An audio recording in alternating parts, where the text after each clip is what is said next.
देखो, कैकेयी का अनुताप पाठ का शीर्षक है। अनुताप का मतलब होता है पश्चाताप। कैकेयी राम को वनवास दिलवा करके बहुत पछता रही हैं। कैकेयी खुद यहाँ पर इस प्रकार कवि मैथिली शरणगुप्त ने कल्पना की है कि भरत जी के साथ में कैकेयी भी वहां पर गई हुई है, वापस वहां मनाकर राम को वापस लाने के लिए। इस प्रकार यहाँ पर दिखाया गया है। अब देखिए, पहला छंद पढ़ना प्रारंभ करते हैं। तदंतर बैठी सभा उटज के आगे। तदंतर माने इसके पश्चात एक सभा की बैठक हुई। उटज माने कुटिया, एक कुटिया के सामने, ऐसा अर्थ है। नीले बितान के तले दीप बहु जागे। बितान मतलब आसमान, तले मतलब नीचे, दीप का मतलब है दीपक, और बहुत सारे दीपक जगना का अर्थ है कि बहुत सारे नखत निकल आए थे, दीपक जल गए थे। अर्थात यहाँ कवि ने यह दिखाया है कि शाम का समय था जब इस सभा की बैठक हुई, तो उस वक्त का समय कौन सा था? शाम का। अच्छा, टकटकी लगाए नयन सुरों के थे वह। अब जो दीपक आसमान के नीचे जल रहे थे, जो नखत निकले हुए थे, वो यहाँ कवि कह रहा है कि वो देवताओं की आंखें थी जो बड़े ध्यान से इस सभा को देख रही थी। अच्छा, परिणाम उत्सुक उन भयातुरों के थे वह। सभी देवता उस सभा से आने वाले परिणाम से उत्सुक थे कि और डरे हुए थे कि इस सभा से आखिर क्या परिणाम आने वाला है। कहीं राम वापस तो नहीं चले जाएंगे? अगर राम वापस चले गए तो इन राक्षसों का क्या होगा? इस प्रकार सभी देवता लोग सोच सोच कर डरे हुए थे, परिणाम से उत्सुक थे। उत्फुल्ल करौंदी कुंज वायु रह रहकर। उत्फुल्ल माने प्रफुल्लता से भरी हुई, करौंदे का छोटा सा बगीचा जो था, बहुत ही सुंदरता बटोरे हुए वो बगीचा, वो प्रसन्नता से भरी हुई वायु रह रहकर उस बगीचे से प्रफल सुगंध से और प्रसन्नता से भरी हुई वायु बह रही थी, हल्की हल्की हवा आ रही थी। इस प्रकार करती थी सबको पुलक पूर्ण मह महकर। महक मतलब अपनी सुगंध से सबको प्रसन्नचित कर रही थी। पुलक पूर्ण होना मतलब प्रसन्नचित होना। वह चंद्रलोक था, कहाँ चांदनी वैसी। उस प्रकार जिस प्रकार प्रभु की सभा में चांदनी फैली हुई थी, उस प्रकार चांदनी तो चंद्रलोक में भी नहीं रही होगी। प्रभु बोले गिरा गभीर नीर निधि जैसी। जैसे ही श्री राम उस सभा में बोले, ऐसा लगा जैसे समुद्र की शांति भंग हो गई हो। नीर निधि किसका पर्यायवाची शब्द है? समुद्र का। किसका? समुद्र का पर्यायवाची शब्द है। आगे बढ़ते हैं। हे भरत भद्र अब कहो अभिप्सित अपना। राम ने कहा, हे भाई भरत, अब अपने आने की अभिलाषा, उद्देश्य बताओ, क्यों आए हुए हो? सब सजग हो गए, भंग हुआ ज्यों सपना। सभी सतर्क होकर सुनने लगे, बड़े ध्यान से सुनने लगे, जैसे किसी सपने से जगे हों। हे आर्य रहा क्या भरत अभिप्सित अब भी। भरत कहते हैं, हे भैया राम, क्या भरत की अब भी कोई अभिलाषा शेष बची है? मिल गया अकंटक राज्य उसे जब तब भी। जब उसे बिना किसी बाधा के पूरा अयोध्या का राज मिल गया। अकंटक मतलब बिना किसी कांटे के, बिना बाधा के पूरा अयोध्या का राज मिल गया, क्या और कोई अभिलाषा शेष रह सकती है? ये दुख भरे शब्द हैं भरत के। फिर आगे कहते हैं, पाया तुमने तरुतले अरण्य बसेरा। पेड़ों के नीचे तुमने लंबे समय के लिए वास पा लिया है। अरण्य बसेरा लंबे समय के लिए, है ना, वास तुम्हें मिल गया है। रह गया अभिप्सित शेष तदप क्या मेरा। इस पर भी मेरी कौन सी अभिलाषा और शेष रह सकती है? तन तड़प तड़प कर तप्त तात ने त्यागा। दुखी पिताजी ने तड़प तड़प कर तुम्हारी याद में प्राण त्याग दिए, क्या रहा अभिप्सित और तथापि अभागा। ये इस अभागे की, इसके बावजूद भी क्या कोई इच्छा शेष रह सकती है? इस प्रकार से। अच्छा, हाँ इसी अयस के हेतु जनन था मेरा। क्या इसी अपयस के लिए मेरा जन्म हुआ था? निज जननी के ही हाथ हनन था मेरा। क्या मैं अपने माता के द्वारा ही ठगा जाना था? मुझे मृत्यु के समान दुख मुझे क्या अपनी माता के द्वारा ही मिलना था? इस प्रकार से। अब कौन अभिप्सित और आर्य वह किसका। अब कौन सी अभिलाषा, और हे भैया राम वो किसकी अभिलाषा। संसार नष्ट है भ्रष्ट हुआ अगर जिसका। क्या उसकी कोई अभिलाषा शेष रह सकती है? जिसका संसार नष्ट हुआ हो और पूरा घर टूट गया हो, इधर से उधर भ्रष्ट हो गया हो, क्या उसकी कोई अभिलाषा शेष रह सकती है? अच्छा, मुझसे मैंने ही आज स्वयं मुंह फेरा। हे आर्य बता दो तुम्ही अभिप्सित मेरा। आज तो मैं स्वयं को मुंह दिखाने योग्य नहीं रह गया हूं। अब इस पर भी मेरी क्या अभिलाषा शेष है, हे भैया राम, अब इस पर भी कोई अगर अभिलाषा शेष बचती है तो आप ही बता दीजिए। प्रभु ने भाई को पकड़ हृदय पर खींचा। इन शब्दों को सुनकर राम एकदम भाव विभोर हो गए और उन्होंने भरत को अपने गले से लगा लिया। हृदय पर खींचने का गले से लगा लिया। हे अच्छा, रोदन जल से सविनोद उन्हें फिर सींचा। सविनोद, सविनोद प्रेम के साथ, है ना। रोदन रोने के अर्थात आंसुओं से प्रेम के साथ उन्हें भिगो दिया। आगे, उसके आशय की था मिलेगी किसको, जन कर ही जननी जान न पाई जिसको। उसके मन में क्या है इसकी था कौन लगा सकता है, जिसको जन्म देने वाली माँ ही उसे न समझ पाई हो। अच्छा, यह सच है तो अब लौट चलो तुम घर को, चौंके सब सुनकर अटल के ईश्वर को। अच्छा, इतने में कैकेयी बोल पड़ती है। जब दोनों भाइयों की इन बातों को सुनती हैं, कैकेयी बीच में बोलती हैं कि अगर ये बातें सत्य हैं तो अब वापस घर लौट चलो। ये अटल, ये निश्चित शब्द थे कैकेयी को, जिसको सुनकर पूरी सभा चौकन्नी सी हो गई। उसकी तरफ सभी निहारने लगे। सबने रानी की ओर अचानक देखा। अचानक से पूरी सभा रानी को देखने लगी। वैदव्य तुषारावृता यथा विधुलेखा। वैदव्य विधवा, वैदव्य माने विधवा, तुषारावृता मतलब सफेद वस्त्रों को धारण किए हुए वह विधवा स्त्री इस प्रकार से लग रही थी जैसे चंद्रमा की किरण हो। विधुलेखा माने चंद्रमा की किरण। हाँ, इस प्रकार सफेद थी। बैठी थी अचल तथापि असंख्य तरंगा। वह एकदम शांत बैठी हुई थी, जो कभी असंख्य विचार जिसके मन में उठा करते थे। असंख्य तरंग का मतलब बहुत सारे विचार जिसके मन में कभी उठा करते थे, आज वह शांत बैठी हुई थी। वह सिंही अब थी हा गोमुखी गंगा। कभी सिंहनी की तरह जो दहाड़ा करती थी स्त्री, आज वो गोमुखी गंगा के समान अत्यंत सीधी बैठी हुई थी, सीधी थी। हाँ, अब वो कहती हैं आगे, हाँ जन कर भी मैंने न भरत को जाना, सब सुन ले तुमने स्वयं अभी यह माना। राम से कहती है, मैं ये सत्य है कि मैंने जन्म देकर भी भरत को मैं न समझ पाई हूँ, अपने पुत्र भरत को मैं जन्म देकर भी न समझ पाई हूँ, और आपने भी इस बात को स्वीकार किया है, सभी ने इस बात को सुना है। यह सच है तो फिर लौट चलो घर भैया। अगर ये बातें सत्य हैं तो अब वापस घर लौट चलो। अपराधिन मैं हूं ता तुम्हारी मैया, मतलब मैं अपराधीन तो हूं लेकिन तुम्हारी माँ भी है मेरे पुत्र, मैं तुम्हारी माँ भी हूं। अपराध तो मैंने किया है। अच्छा, दुर्बलता का ही चिन्ह विशेष शपथ है। स्त्री के लिए इस समाज में स्त्री को दुर्बल माना जाता है। क्या ये किसी शपथ से कम है? समाज जिस स्त्री को दुर्बल मानता है किसी शपथ से क्या वो कम है? पर अबला जन के लिए कौन सा पथ है? अगर मेरी बात आप नहीं मानते हैं तो बताइए मेरे लिए, मुझ जैसी अबला स्त्रियों के लिए और कौन सा मार्ग शेष बचता है ना, प्रायश्चित करने के अलावा। आगे, यदि मैं उकसाई गई भरत से हूं तो पति समान ही स्वयं पुत्र भी खूं। फिर कहती है, मैं कसम खाकर कहती हूँ कि यदि यह करने के लिए मुझे भरत ने उकसाया हो तो जिस प्रकार मेरे पति दशरथ की मृत्यु हुई है उसी प्रकार मेरे पुत्र भरत की भी मृत्यु हो जाए ऐसे। अच्छा, ठहरो मत रोको मुझे कहूं सो सुन लो, पाओ यदि उसमें सार उसे सब चुन लो। सभी ठहर जाओ, मुझे कहने दो, मेरी बात पूरी करने दो, मुझे मत रोको, और यदि उसमें कोई भी गलत हो तो उसको चुनकर उसको निकाल कर कोई सार मिले तो मुझे बताओ। करके पहाड़ सा पाप मौन रह जाऊं, इतना बड़ा पाप करने के पश्चात क्या मैं शांत रह सकती हूँ? राई भर भी अनुताप न करने पाऊं, क्या मेरा इतना भी अधिकार नहीं है कि मैं थोड़ा सा भी पश्चाताप न करूं? ऐसा अर्थ है अनुताप माने पश्चाताप। अच्छा, थी सनक्षत्र सनिशा ओ से टपकाती। सनक्षत्र, सनक्षत्र, नक्षत्र के साथ हाँ नखत निकले हुए थे, कहने का सनिशा चंद्रमा भी चांदनी रात थी। सनिशा अर्थात तारे निकले हुए थे, चांदनी रात थी, ओस भी टपक रही थी। रोती थी नीरव सभा हृदय थपकाती।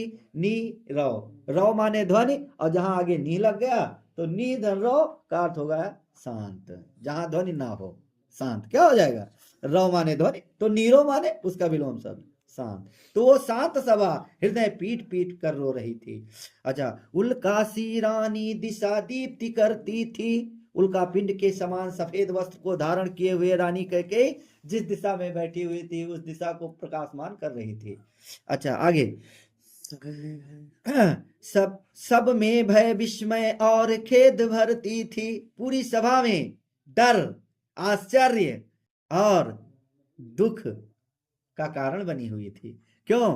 डर था कि कहीं राम वापस न चले जाएं, देवताओं में डर था, आश्चर्य था, जो वहां सभा में थे उन सभी में आश्चर्य था कि किस प्रकार से ये अपने दोष को स्वीकार कर और पछतावा कर रही हैं, है ना। अच्छा आगे बढ़ते हैं।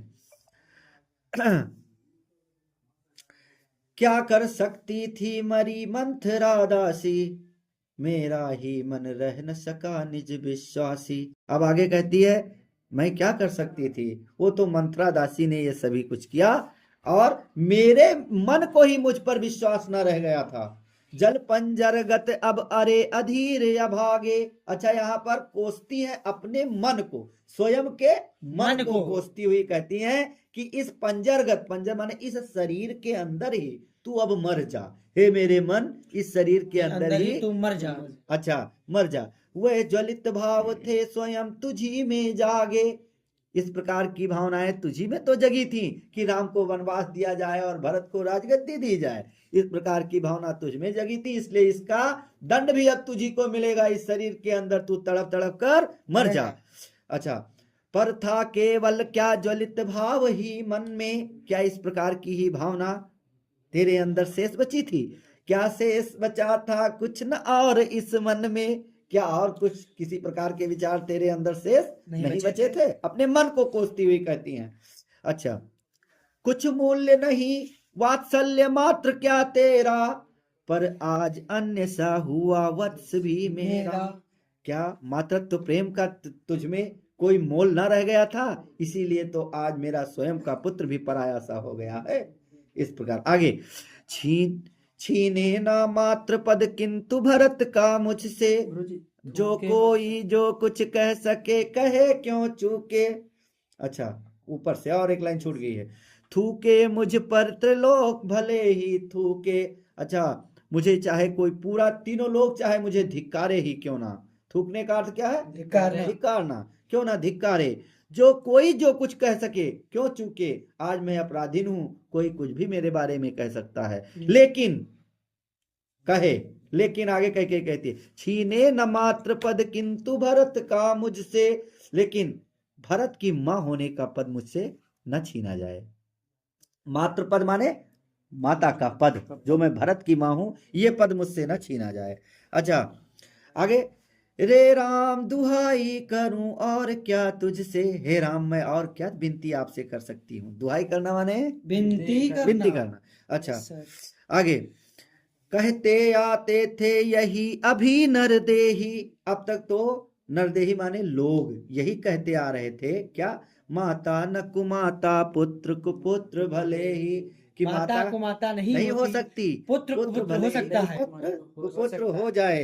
अच्छा, अब कहे सभी यह हाय विरुद्ध विधाता। सभी लोग अब जब मेरे विपरीत ही ब्रह्मा हो गया है, मेरे विपरीत ही ब्रह्म है, तो अब सब यह भी कह सकते हैं क्या? है पुत्र पुत्र ही रही कुमाता माता। मतलब पुत्र ने तो अपने पुत्र होने का कर्तव्य निभाया, लेकिन माता ने अपनी माता का होने का कर्तव्य नहीं निभाया। इस प्रकार से बस मैंने इसका ब्राह्मात्र ही देखा, दृढ़ हृदय न देखा, मृदुल गात्र ही देखा। कहते मैंने तो इसको बाहर से ही देखा, इसके दृढ़ हृदय को मैंने न देखा, बाहर कोमल शरीर को ही देखा। मृदुल माने कोमल, इसके बाहरी कोमल शरीर को ही मैंने देखा, इसके दृढ़ हृदय को न देखा, कठोर हृदय को। हाँ अच्छा, इसके अच्छा आगे कहती है मृदुल, इसके केवल कोमल शरीर को ही मैंने देखा। गात्र माने शरीर। गात्र किसका पर्यायवाची शब्द है? शरीर का। याद रखो, शरीर का पर्यायवाची शब्द लिखना आ जाए तो गात्र आप लिख सकते हो। आगे, परमार्थ न देखा पूर्ण स्वार्थ ही साधा, इस कारण ही तो हाय आज यह बाधा। मैंने दूसरों का अर्थ नहीं देखा, स्वार्थ ही देखने की कोशिश की, इसीलिए तो इतनी बड़ी बाधा आज आप आन पड़ी है मुझ पर। इस प्रकार से कह के कहती हैं। युग युग तक चलती रहे कठोर कहानी, रघुकुल में भी थी एक अभागिन रानी। अब युगों युगों तक ये बात दोहराई जाती रहेगी कि रघुकुल के कुल में भी एक अभागिन रानी थी, जिसका नाम कैकेयी था।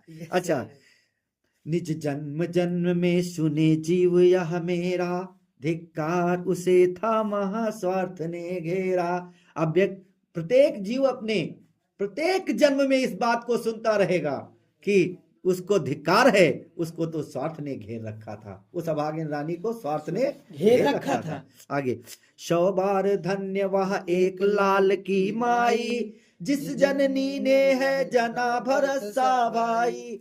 उस माता को अच्छा, 100 बार धन्य है ऐसी माँ जिसने भरत जैसे पुत्र को जन्म दिया है। भरत सा, यहाँ उपमा अलंकार भी है ना, सा से समसरिस, जहां भी आ जाए कौन सा अलंकार? उपमा अलंकार। अच्छा, पागल सी प्रभु के साथ सभा चिल्लाई, 100 बार धन्य वह एक लाल की माई। पूरी सभा पागल सी हो उठी और राम के साथ चिल्लाने लगी कि ऐसी माँ धन्य है जिसने भरत जैसे पुत्र को जन्म दिया है। हा लाल उसे भी आज गंवाया मैंने, विकराल कुयस ही यहाँ कमाया मैंने। कह के कहती हैं, मेरा एक पुत्र ही तो था इस जग में जिसे मैं इतना प्रेम करती थी, आज वो भी मैंने गवा दिया। वो भी पराया सा हो गया है। अच्छा, यहाँ इस संसार में मैंने अपयश ही कमाया है, निज स्वर्ग उसी पर वार दिया था मैंने, हर तुम तक से भी अधिकार लिया था मैंने। अपना सब कुछ मैंने उसी पर न्यौछावर कर दिया था। वार देना माने न्यौछावर कर देना। कह के कहती हैं, यहां तक हे राम तुमसे भी तुम्हारा अधिकार मैंने छीन लिया था, हर व्यक्ति से, तुम तक, यहाँ की तुमसे भी तुम्हारा अधिकार मैंने छीन लिया था। अच्छा, पर वही आज यह दीन हुआ रोता है, संकित सबसे धृत हिरण तुल्य होता है। पर लेकिन आज वही अत्यंत दुखी होकर यहाँ रो रहा है और बहुत ही शंका में है, एक हिरणे के समान संकित होकर के प्रतीत हो रहा है, जैसे एक हिरण। अच्छा, हिरण तुल्य, जैसे मृग मरीचिका मैंने एक बार समझाया था, हिंदी का पाठ जब वो अंग्रेजी का पढ़ा रहे थे विराज, है ना, तो उसमें मैंने पढ़ा था मृग मरीचिका क्या है। मृग मरीचिका जानते हो? हाँ। क्या बता सकते हो? तो ये मृग उस हिरणे के समान बहुत ही शंका में है। वही यहाँ पर कई कहती हैं, श्रीखंड आज अंगार चंड है मेरा, तो इससे बढ़कर कौन दंड है मेरा। श्रीखंड माने चंदन, चंदन जो शीतलता का प्रतीक है। चंदन किसका प्रतीक है? शीतलता। वो भी आज गर्मी दे रहा है, मतलब ज्वाला के समान है, जलन कर रहा है। इस प्रकार अंगार चंड है, अंगार माने जो सोले के समान ताप दे रहा है। जो प्रतीक किसका है? शीतलता का, वो ताप दे रहा है। अब इससे बढ़कर मुझे और क्या दंड हो सकता है कि मेरा पुत्र भी मुझे धिक्कार रहा है। पुत्र जो हृदय को सांत्वना और शीतलता प्रदान करता है जीवन में, वही अब मुझे देखकर जल रहा है, मुझे देखकर जल रहा। अब इससे बड़ा मेरे लिए क्या दंड हो सकता? ऐसा कह के कहती, पट के मैंने पद पाड़ी मोह के नद में, जन क्या क्या करते नहीं स्वप्न में मद में। अब यहाँ कह के कहती हैं, मैंने भी अपने हाथ पैर मोह रूपी नदी में मारे। पद पाड़ी, पद पाड़ हाथ पैर मारना, मोह रूपी नदी में मैंने भी अपने हाथ पैर मारे, हाथ पैर मारे। जन क्या क्या करते नहीं स्वप्न में मद में, अहंकार में, और मद माने अहंकार, मद माने अहंकार, और स्वप्न में लोग क्या क्या नहीं कर गुजरते हैं। मैंने तो अपने पुत्र मोह में ये सब किया कि मुझे मेरे पुत्र को राज मिल जाए, इसलिए मैंने किया। और इंसान अपने अहंकार और स्वप्न में क्या क्या नहीं कर गुजरता है। अच्छा, आगे, हा दंड कौन क्या उस, हा दंड कौन क्या उससे डरूंगी अब भी, मेरा विचार कुछ दयापूर्ण हो तब भी। चाहे मुझे कोई भी दंड क्यों ना मिल जाए, मैं अब उससे डरने वाली नहीं हूं। चाहे मेरे विचार में दया की कोई भावना भी आ जाए, फिर भी मैं किसी प्रकार के दंड से डरने वाली नहीं हूं। अच्छा, आगे, हा दया हंत वह घृणा आहा वह करुणा, बैतरणी सी है आज जहनवी वरुणा। चलिए, हाँ वो दया उसे हटाओ, दया की बात ना करो, ऐसा कहने का अर्थ है। हंत वह घृणा, घृणा घृणा को देखो, आहा वह करुणा, और ये जो करुण, करुण माने क्या होता है? दया करना, किसी के ऊपर दया निर्दयी करना, है ना, करुण। और करुण का अर्थ होता है विलाप भी होता है, शोक करना। ये सारी चीजें छोड़ो। यहाँ कहते बैतरणी सी है आज जहनवी वरुणा, जहनवी और वरुणा नदियां जो कभी उफान पर रहती हैं, वह आज बैतरणी नदी के समान लोगों को पार करने वाली सी कई इस प्रकार सी नजर आ रही है। बात समझ गए? उल्टी नदी के समान बह रही है एकदम। जहनवी और वरुणा नदियां क्या है? जो उफान पर रहती हैं, उफान पर रहती हैं, उफान पर रहती हैं, लोगों को डराती हैं, गांव को बहा ले जाती हैं। और बैतरणी उसके सापेक्ष किस प्रकार से है? ठीक उसके विपरीत है, लोगों को पार उतारती है, लोगों का उद्धार करती है। इसी प्रकार से है यहाँ पर। अच्छा, सह सकती हूं चिर नरक सुने सुविचारी, कहती है मुझे लंबे समय के लिए नरक का दंड दे दिया जाए, मैं वो भी सहन कर सकती हूं। जो विचार करने वाले विद्वान लोग हैं, पंडित हैं, इस बात को सुने। पर मुझे स्वर्ग की दया दंड से भारी, यदि मुझे माफ करके उस और माफी में स्वर्ग दे दिया जाए तो मेरे लिए वह दंड से कहीं अधिक भारी होगी। अच्छा, इस प्रकार से लेकर अपना यह कुलिस कठोर कलेजा, मैंने इसके ही लिए तुम्हें वन भेजा। पत्थर, कुलिस माने पत्थर के समान कठोर, अपने कलेजे पर पत्थर रख के उसको कठोर करके मैंने इसी पुत्र के लिए ही तो तुम्हें हे राम वन भेजवाया था, ऐसा कह रही हैं। अच्छा, घर चलो इसी के लिए न रूठो अब यूं, अब राम से कहती हैं हे भैया राम, अब इसके लिए नाराज मत हो और वापस घर लौट चलो। कुछ और कहूं तो उसे सुनेंगे सब क्यों, अगर मैं कुछ अन्य बात भी कहूं तो उसे कोई क्यों मानेगा। मुझको यह प्यारा और इसे तुम प्यारे, मेरे दो गुने प्यारे रहो न मुझसे न्यारे। न्यारे माने दूर, न्यारे माने दूर। अब यहाँ पर कहती हैं कि मुझको मेरा पुत्र भरत प्यारा है और मेरे पुत्र भरत को तुम प्यारे हो, इसलिए तुम तो मेरे लिए दो गुने प्यारे हुए, अब मुझसे दूर मत रहो। इस प्रकार मैं इसे न जानूं किंतु जानते हो तुम, अपने से पहले इसे मानते हो तुम। हो सकता है कि मैं अपने पुत्र को न जान पाई हूं, लेकिन आप तो अच्छी प्रकार भरत को जानते हैं और अपने से पहले भरत को मानते भी हैं। तुम भ्राताओं का प्रेम परस्पर जैसा, यदि वह सब पर यों प्रकट हुआ है वैसा। तुम भाइयों का जिस प्रकार आपस में प्रेम है, यदि सभी पर उसी प्रकार से आप प्रेम प्रकट करते हैं, ठीक उसी प्रकार से, तो पाप दोष भी पुण्य दोष है मेरा, तो मेरे पाप और दोष पुण्य के समान है। समझ में आई बात? पुण्य के समान है। मैं रहूं पंकिला पद्म कोश है मेरा, पंकिला कीचड़ का पर्यायवाची शब्द है, किसका? कीचड़। मैं कीचड़ बनकर आपके पद्म कोशों में, मतलब आपके चरणों में रह सकती हूँ। इस प्रकार आगत ज्ञानी जन उच्च भाल ले लेकर, समझावे तुमको अतुल युक्तियां देकर। जो बुद्धिमान लोग हैं, वो जिनके बड़े बड़े माथे हैं, वो तुमको विशेष प्रकार के उदाहरण, विशेष प्रकार की बातें बता बता करके और समझा सकते हैं। लेकिन मेरे तो एक अधीर हृदय है बेटा, हे राम मेरे पास तो यही अधीर मेरा हृदय ही है। उसने फिर तुमको आज भुजा भर भेंटा, और इसी हृदय ने तुम्हें आज मन भर कर गले लगाया है, इसलिए अब वापस घर लौट चलो। अच्छा, इसमें अलंकार रूपक, अनुप्रास, उपमा, रूपक, अनुप्रास, उपमा, 3 अलंकार इसमें बराबर मिले हैं। ठीक है। अच्छा, करो बाद।